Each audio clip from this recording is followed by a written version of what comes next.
알렉산더 대왕이 전쟁터에서 전투를 취하고 있을 때 한 병사가 전쟁에 대한 두려움으로 떨고 있는 것을 발견하게 되었습니다. 알렉산더가 그에게 묻죠. 자네 이름이 무엇인가? 알렉산더입니다. 공교롭게도 그 병사는 이 알렉산더 대왕과 똑같은 이름을 쓰고 있었던 것입니다. 그러자 알렉산더가 말하죠. 자네 이름을 바꾸든지 삶을 바꾸든지 둘 중에 하나를 택하라. 알렉산더라고 하는 이름은 자네 같은 겁쟁이에게는 어울리지 않는 일입니다. 사랑하는 성도 여러분, 우리가 예수 그리스도의 보혈로 말미암아 재시침을 받았다고 한다면 그는 죄악으로 얼룩진 삶으로부터 벗어나야 합니다. 죄악된 습관을 버리고 삶의 행동을 바꾸고 자신의 삶에서 날마다 성화를 만들어가는 삶을 살아가야 합니다. 구원받은 영혼의 모습이 나타날 수 있어야 합니다. 이것이 성도의 이름을 가진 자의 모습입니다. 계시록 3장 1절을 보게 되면 성령께서 사대교회에게 이렇게 말씀하십니다. 내가 내 행위를 아노니 내가 살았다는 이름을 가졌으나 죽은 자로다. 뭐가 죽고 뭐가 산 것입니까? 영혼이 죽고 육체만 살아있다 이 말입니다. 성도 여러분, 우리는 잘 살고 있는 것 같은데 죽은 자와 같이 사는 사람이 있음을 알아야 합니다. 죽었다면 많은 사람들이 육신의 죽음만을 생각합니다. 그러나 우리가 더 깊이 생각해야 될 것은 영혼이 죽는 문제입니다.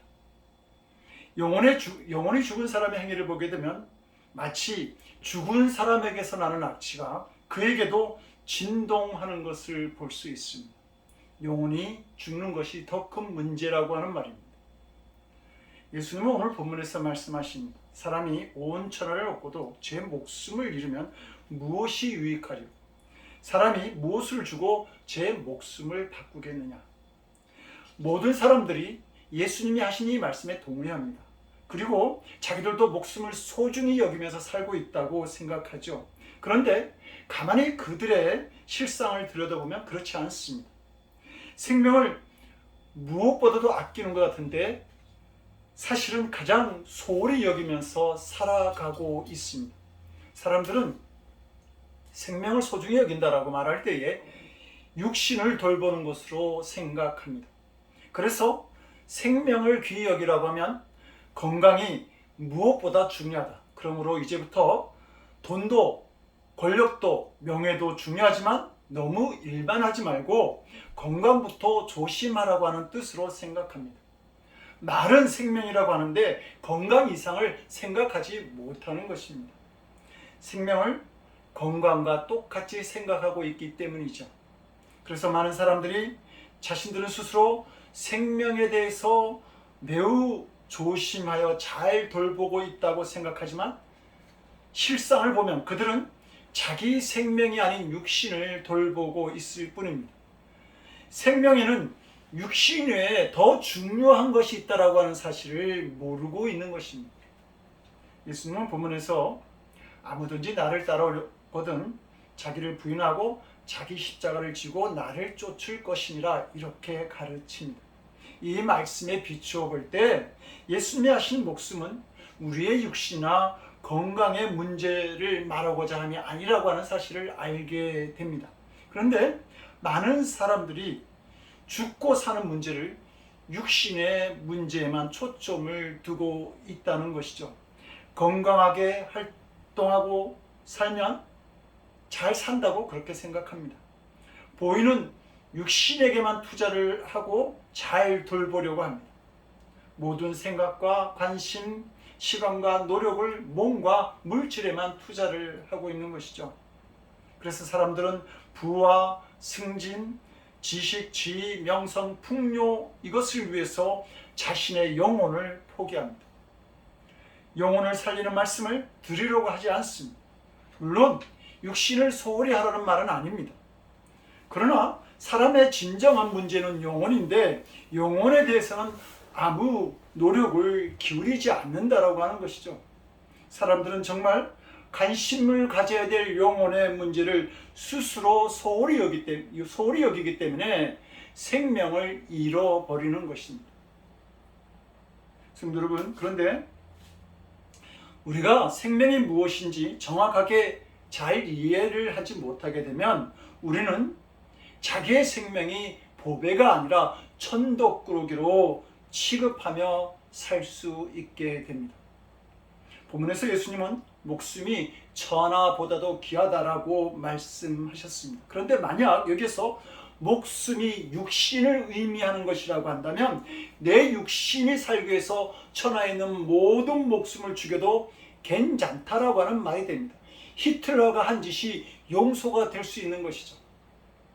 그런데 예수님은 다른 사람을 살리시기 위해서 자신의 생명을, 목숨을 희생제물로 드리셨습니다. 그렇게 볼 때 예수님께서 말씀하신 목숨이라고 하는 것은 나의 육신의 몸을 말하는 것이 아님을 알게 됩니다. 성경 본문도 보면 목숨이라고 하는 말을 소울이라고 표현합니다. 즉 예수님이 말씀하신 목숨은 영혼의 문제라고 하는 사실을 분명하게 지적하고 있는 것입니다. 예수님께서는 우리의 영혼에 관심을 갖고 계시는 것입니다.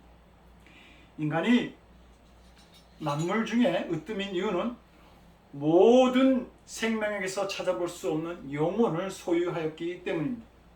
하나님께서 인간을 창조하실 때에 그 모습을 창세기 2장 7절은 생기를 코에 불어넣으시니 사람이 생명이 되었다라고 말하고 있습니다.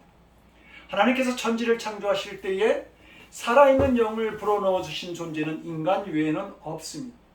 하나님께서 자신의 영을, 생명을 우리에게 부어주심으로 말미암아 우리가 하나님의 형상을 담게 되었고 하나님의 자녀가 되는 은총을 부여해 주신 것입니다. 우리에게 영혼이 있다는 것은 누구나 체험할 수 있는 증거들이 있습니다. 모든 인간에게는 양심이 있습니다. 예수님께서 부활하셨을 때에 그 부활을 기뻐하지 못한 사람들이 있었습니다. 그들은 예수님의 부활을 가장 기뻐해야 될 제자들이었습니다. 그런데 그들이 예수님의 부활을 기뻐하지 못하는 것은 십자가를 지러 가시는 예수님에 대해서 모른 척하고 비방하고 도망한 자신들의 모습이 양심에 찔렸기 때문입니다. 그러나 동물들에게서는 양심에 따른 죄책감을 찾아볼 수 없는 것이죠. 종교심도 그들에게는 찾아볼 수가 없습니다. 타인을 위해서 생명을 내어놓는 사랑이나 정의의 문제도 그렇습니다. 본능만이 그들에게는 남아 있습니다. 영성이나 사랑, 정의, 이 모든 것은 사람만이 가지는 영혼의 귀한 산물인 것입니다.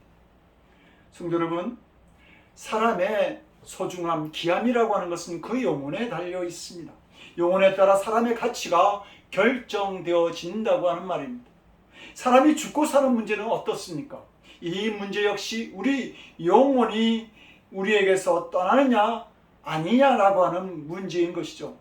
십자가에 달리신 예수님께서 마지막으로 외치신 음성은 아버지여 내 영혼을 부탁하나이다라고 하는 말씀이었습니다. 그리고 성경은 또한 이 모습에 대해서 예수께서 다시 크게 소리 지르시고 영혼이 떠나시니라 이렇게 말하고 있습니다. 성도 여러분, 우리들의 모든 일에는 우선순위가 있지 않습니까? 귀 먹은 사람이 소리를 듣기 원하면 먼저 귀를 고쳐야지 소리를 들을 수 있습니다. 눈이 먼 사람이 세상을 보여달라고 떼를 쓴다고 해서 그 사람이 세상을 볼 수 있는 것이 아닙니다. 눈을 먼저 고쳐야 세상을 볼 수 있는 것입니다. 그렇다면 하나님을 보여달라고 무조건 떼를 쓰는 것이 옳은 일입니까? 그 전에 먼저 우리의 영혼을 고쳐달라, 우리의 영혼을 살려달라고 기도해야 하는 것이 마땅한 일이 아닌지요. 우리의 영이 죽었기 때문에 하나님을 보지 못하고 하나님을 알지도 못하는 것입니다. 영이 살면 반드시 살아계신 증거가 있는 하나님을 알게 되고 영생도 알고 마귀의 시험도 알게 되는 것입니다. 우리의 영혼이 죽게 된 이유를 에베소서 2장 1절은 허물과 죄 때문이라고 말합니다. 허물과 죄로 우리가 죽게 되는 것은 반드시 그 배후에 역사하는 마귀의 힘이 있습니다. 그래서 고린도후서 4장 4절은 이 세상 신이 믿지 않는 자의 마음을 혼미케 하여 그리스도의 복음의 광채가 비치지 못하게 함이라고 말합니다. 제 가운데 있는 자신의 영혼을 바라보던 사도 바울은 로마서 7장 23절에서 이렇게 고백합니다. 내 지체 속에서 다른 법이 내 마음의 법과 싸워 내 지체 속에 있는 죄법 아래로 나를 사로잡아 오는 것을 보는도다. 육신이 자신을 사로잡아서 끌고 가는 모습을 보게 되었다고 말합니다. 우리가 죄 가운데 있게 되면 죄에 끌려다니는 사람이 됩니다. 죄가 하라는 대로 하게 되는 것이죠. 마약이나 도박에 중독된 사람들이 그렇지 않습니까? 마약으로 자기 인생이 망가지고 도박으로 지금까지 쌓아놓은 인간관계가 다 끊어지는데도 불구하고 그것을 그만두지 못합니다. 잘못된 일인지 알면서도 죄에 끌려다니는 생활을 하게 되는 것입니다. 그런데 에베소서 2장 1절은 허물과 죄로 죽었던 우리를 살리셨다라고 말합니다. 우리의 영이 허물과 죄로 죽었을지 모르지만 예수 그리스도께서 살리신다고 말하고 있습니다. 마태복음 1장 21절을 보게 되면 천사가 이 예수님의 탄생을 요셉에게 미리 알려주면서 이렇게 말합니다. 우리를 죄에서 구원하실 분이다. 사도행전 2장 36절에서 베드로는 그 당시 유대인들에게 이렇게 가르치죠. 너희가 십자가에 못 박은 이 예수를 하나님이 주와 그리스도가 되게 하셨느냐. 예수님이 우리 영혼의 구원자시요 주인이시라고 하는 말입니다. 예수님께서 우리의 죄와 허물을 사하시기 위해서 십자가의 희생 제물이 되어 주셨기 때문입니다.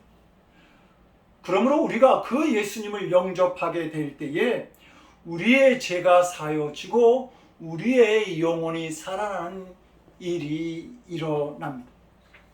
그래서 우리는 찬송가 252장에서 나의 죄를 씻기는 예수의 피밖에 없네, 다시 정케하기도 예수의 피밖에 없네 라고 찬양하지 않습니까?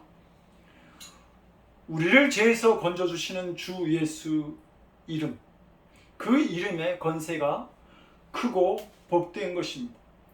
예수 그 이름이 생명을 주는 복음인 것이죠. 그리고 이것을 전하는 것이 전도입니다. 복음을 바로 알고 예수 이름을 전하게 되면 반드시 사람을 살리는 역사가 나타납니다. 그러기에 전도가 축복인 것이죠. 우리가 진정 생명을 귀하게 여긴다고 한다면 예수님을 따르는 자들이 되어야 합니다. 왜냐하면 예수님께 진정한 생명이 있기 때문입니다. 그렇지 않으면 우리 육신의 생명이 끝난 날 우리는 영원한 죽음을 맞이하게 됩니다. 그러면 어떻게 하는 것이 예수님을 따르는 것인가? 예수님은 24절에서 아무든지 나를 따라오려거든 이렇게 말씀하시면서 자신을 따르는 두 가지 조건을 말하고 있습니다. 첫째는 자기를 부인하는 일입니다. 오늘 본문의 말씀이 있기 전에 예수님께서는 자신이 십자가를 져야 한다고 말씀하시죠. 그런데 이 말씀을 이해하지 못한 베드로가 예수님께서 십자가를 지시는 일이 결코 있어서는 안 된다고 말리는 일이 생겼습니다. 그때 예수님께서 베드로를 향해서 사탄아 내 뒤로 물러가라 이렇게 외치십니다. 베드로는 예수님께서 말씀하신 십자가의 길을 받아들일 수가 없었습니다. 베드로 자신의 기대나 계획에 맞지 않았기 때문이죠. 베드로는 예수님을 따르면서 무엇인가 인간적인 기대가 있었습니다. 자신의 편안함과 육신의 유익을 생각하는 마음이 베드로에게 있었던 것이죠. 그런데 만약 예수님께서 십자가를 지신다고 한다면 자신의 생각은 다 물거품이 되어버리고 마는 것입니다. 그런 베드로에게 예수님이 사탄이라고 꾸짖은 것입니다.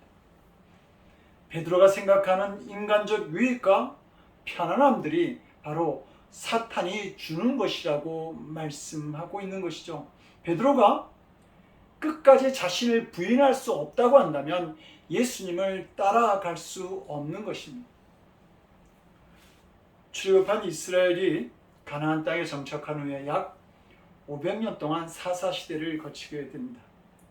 그리고 이 기간 동안 그들은 여러 이방 민족으로부터 침략과 약탈 그리고 식민지 생활을 경험하게 되죠. 그런 이스라엘을 불쌍하게 보신 하나님께서 사사들을 보내셔서 그들을 그때마다 구해 주십니다. 그러나 그런 일이 얼마 되지 않아 또 그들은 다시 죄에 빠지고 하나님을 부인하는 생활을 똑같이 반복하는 것을 볼 수 있습니다. 그래서 이 사사기 마지막에는 그때의 이스라엘의 왕이 없으므로 사람이 각각 그 소견에 오른 대로 행하였더라 이렇게 말하고 있습니다. 하나님을 왕으로 삼지 못하고 자기 생각대로 살아간 것들이 비참한 민족의 역사, 불행한 개인의 삶을 만들었다고 지적하고 있는 것이죠. 자기가 옳다고 생각대로 사는 것, 자기 자아만이 살아서 자기 삶을 주장하는 이것이 불행의 원인이 된다라고 하는 것입니다. 아담과 하와가 빠진 함정도 바로 이것입니다. 그들이 하나님이 금지하신 선악과를 볼 때에 먹음직도 하고 보암직도 하고 지혜롭게 할 만큼 탐스러웠다 이렇게 말합니다. 우리가 자기를 부인할 줄 모르면 이렇게 큰일이 나는 것입니다. 아담과 하와가 자신들을 부인하지 못할 때에 에덴에서 쫓겨나는 비극을 맞이하게 되었던 것이죠. 성도 여러분, 예수님을 따르는 일, 그 길이 내 영혼을 살리고 참된 생명을 소유하는 길입니다. 그런데 우리가 자신을 부인하고 예수님을 따르려고 하는데 방해되는 것들이 있지 않습니까? 영생을 얻기에 예수님을 찾아온 부자 청년이 있었습니다. 그런데 성경은 말하기를 그 청년이 재물이 많음으로 이 말씀을 듣고 근심하며 가니라 이렇게 기록합니다. 그의 많은 돈이 영생을 포기하게 만들었던 것이죠. 많은 재물로 기뻐하던 어리석은 부자는 그날 밤에 죽음을 당합니다. 돈과 권력에 집착하던 가룟 유다는 은 30냥에 자신의 목숨과 바꾸게 되죠. 그러므로 욥기 27장 8절은 이렇게 말합니다. 사곡한 자가 이익을 얻었으나 하나님이 그 영혼을 취하실 때에 무슨 소망이 있으랴. 우리가 예수님을 따르는 데에 돈이나 권력, 오락이나 탐욕, 또 증오나 원망, 불만과 비판, 지나친 자랑이나 교만이 방해가 된다고 한다면 그것을 버리고 예수님을 쫓아갈 수 있기를 원합니다. 오늘 지금 이 시간 그 결단이 이루어지기를 원합니다. 참 생명을 바로 깨닫게 되면 자신에게 집착하지 않게 됩니다. 집착할 이유가 없는 것이죠. 참 생명이 자신에게 있기 때문입니다. 자기에게 집착하여 자유하지 못하고 세상에 있는 무언가를 놓칠까봐 계속 붙잡는 사람이 사실 가장 불쌍한 사람입니다. 나폴레옹은 그의 마지막 전쟁 워터루에서 패한 후에 세인트 헬레나 섬으로 유배를 가게 되죠. 그리고 그는 거기서 인생의 마지막을 맞이하게 됩니다. 그리고 그는 그때 이렇게 말합니다. 저 오대양 바닷물은 사람들이 흘린 눈물이고 육대주에 부는 저 바람 소리는 사람들의 한숨 소리구나. 지금 나는 땅 한 평도 차지하지 못하고 죽는데 저 나사렛 예수는 사랑으로 세계를 정복하였구나. 둘째는 자기 십자가를 지라는 것입니다. 예수님이 가신 길이 십자가의 길이죠. 그러니 예수님을 따라가려면 십자가의 길을 같이 가는 것이 당연한 것입니다. 사도 바울이 3차 전도 여행을 마치고 예루살렘으로 가려고 할 때에 많은 성도들이 예루살렘으로 가면 바울이 큰 어려움을 겪을 것을 알았습니다. 그래서 가지 말 것을 강력하게 권유하죠. 그때 바울이 하는 말이 이 말입니다. 오직 성령이 각 성에서 내게 증거하여 결박과 환난이 나를 기다린다 하시나 나의 달려갈 길과 주 예수께 받은 사명 곧 하나님의 은혜의 복음을 전파하는 일을 마치자면은 나의 생명을 조금 더 귀한 것으로 여기지 아니하노라. 이런 말은 정말 쉽게 할 수 있는 말이 아니죠. 그러나 본인이 참 생명에 대한 눈이 열려 있다면 할 수 있는 말인 것입니다. 바울은 정말 예루살렘에 잡혀서 로마로 이송된 후에 사형을 당하게 됩니다. 어떤 사람은 바울이 참 불쌍하다고 말할지 모르겠습니다. 그러나 바울은 오히려 그런 말 하는 사람을 불쌍히 여겼을 것입니다. 참다운 생명을 그는 보지 못하고 있기 때문입니다. 처음에는 많은 사람들이 십자가를 지고 예수님을 따라갑니다. 그러나 어려움이 닥치면 여기저기서 떨어지는 사람들이 생깁니다. 이때 진정한 사명자를 알 수 있게 되는 것이죠. 어려운 일이 생길지라도 꾸준히 끝까지 남는 자가 사명자입니다. 환난을 당하면 알게 되고 시간이 지나가면 참된 사명자가 보이게 됩니다. 사명으로 주님 일을 하는 사람인지 충동이나 흥분으로 한 사람인지를 알게 되는 것이죠. 기독교 역사는 죽도록 충성한 사람들, 순교를 당하기까지 충성스럽게 신앙의 절개를 지킨 사람들에 의해서 이어진 역사였습니다. 계시록 2장 8절을 보게 되면 서머나 교회의 사자에게 편지하기를 이라는 말씀이 있습니다. 여기에서 서머나 교회의 사자에 대해 교회 역사가들은 주 155년 서머나의 투기장에서 화형을 당해 순교한 이 서머나의 감독 폴리캅이었을 것이라고 생각합니다. 폴리캅은 사도 요한의 제자로 알려져 있습니다. 폴리캅은 로마 황제를 신으로 고백하고 그리스도를 부인하고 저주하면 살려주겠다라고 하는 로마 총독의 어떤 그 명령 이업에 굴하지 않고 그리스도에 대한 신앙과 충성을 끝까지 지키다가 순교를 당하게 됩니다.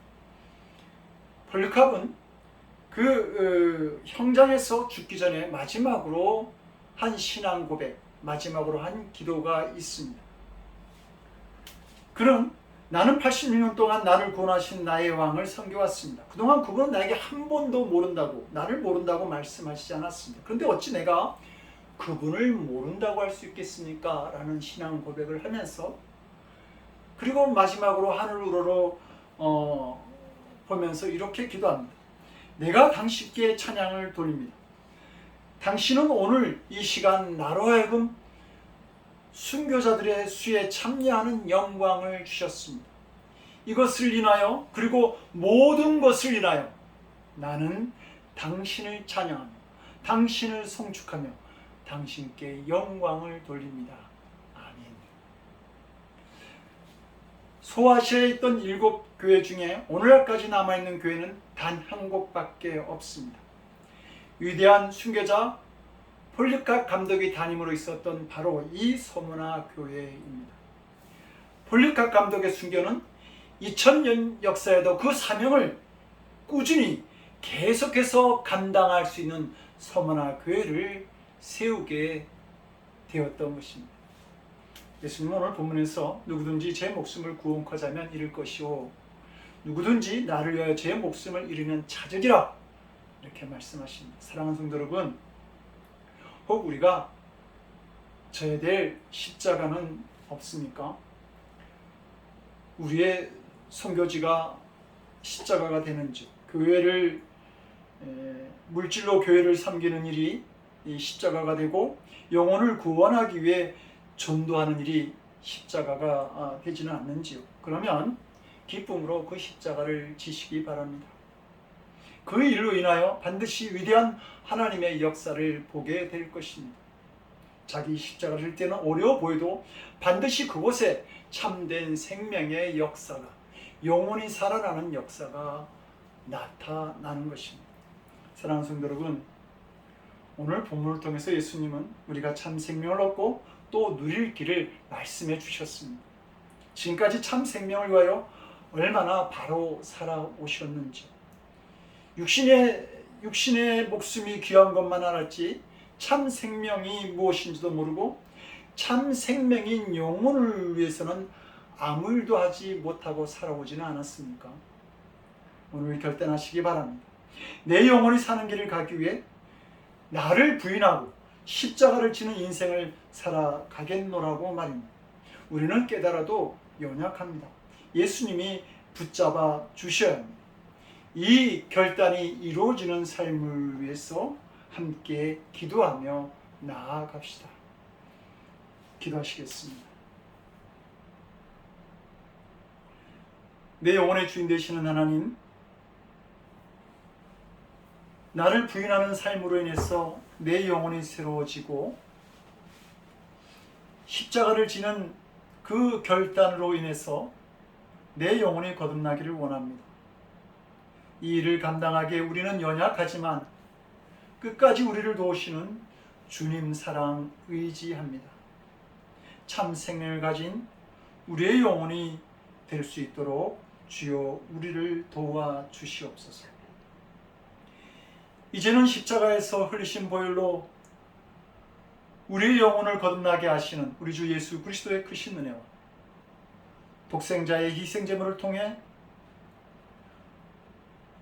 우리가 십자가를 질 수 있는 용기와 길을 가도록 허락하신 아버지 하나님의 극진하신 사랑하심과 죄악된 세상 속에서도 참된 생명을 바라보며 살아갈 수 있도록 우리를 도우시는 성령님의 감화 감동, 우리 안에 교통하시고 역사하시는 놀라우신 은총,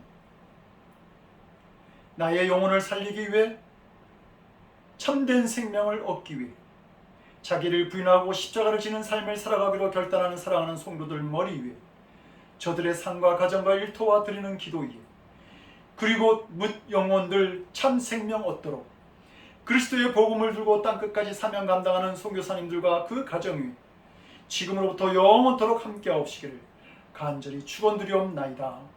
아멘.